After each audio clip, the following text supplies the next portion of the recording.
The housekeeper thought the lady of the house was taking a sauna, but was horrified when she saw what had actually happened to her employer. Agents soon arrived at the scene. The police found no signs of forced entry and nothing appeared to be missing. The agents quickly learned that the homeowner was named Wendy, a wedding planner. Medical examiner Clark discovered puncture marks from a sharp object on her ribs, and the corresponding hole at the thoracic vertebrae indicated that the victim had died from a stab wound through the heart. The agents found from the security system that Wendy's assistant had visited. The assistant stated he had gone to Wendy's house yesterday to pick up some fabric, but insisted he never entered the bedroom and had even turned on the alarm system before leaving. The female medical examiner discovered defensive fractures on the hand that hadn't decomposed. Angela found a photo on the victim's computer showing Wendy covered in bruises, with a note underneath reading, "If anything happens to me, it was definitely my husband who did it." It now appeared the deceased was likely killed by her own husband. However, when the agents located him and informed him of Wendy's death, he said he'd been arguing with his wife recently and hadn't seen her in quite some time. The reason for their argument was that Wendy wanted him to give up his career as a horse trainer. As for Wendy's message on the computer, it actually referred to her first husband, Tom.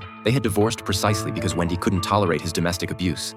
And after the divorce, Wendy had even obtained a restraining order against Tom from the court. However, according to him, Tom had died a year ago in a drunken brawl, but he had seen Exxon throwing things at Wendy over wedding budget issues, and it was possible he might do something extreme because of the high fees for his daughter's wedding. When police informed him of their purpose, Exxon claimed he wasn't angry enough to kill anyone.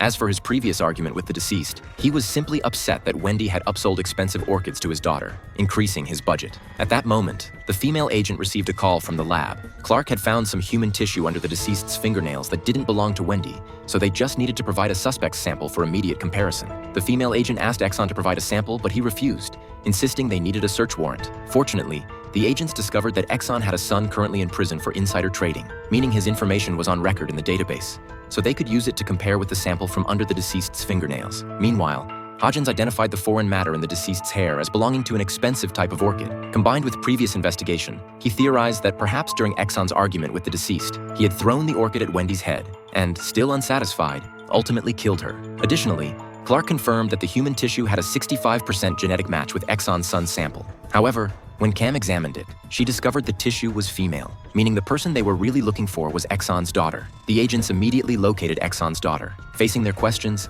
she admitted going to Wendy's house a few days earlier to demand why she had replaced those orchids. She had thrown a bouquet in Wendy's face, and they had fought. She threatened Wendy that if she didn't meet her demands, she would have her father switch to a different wedding company. Later, they became friends again. The agents quickly verified she wasn't lying. On the day of the murder, she had been at a bar with some girlfriends. Meanwhile, Angela found another encrypted file on the deceased's computer. After decryption, they discovered Wendy had given half her company's shares to her assistant, Darren. More critically, the file specifically noted that if anything happened to her, Darren would get the entire company.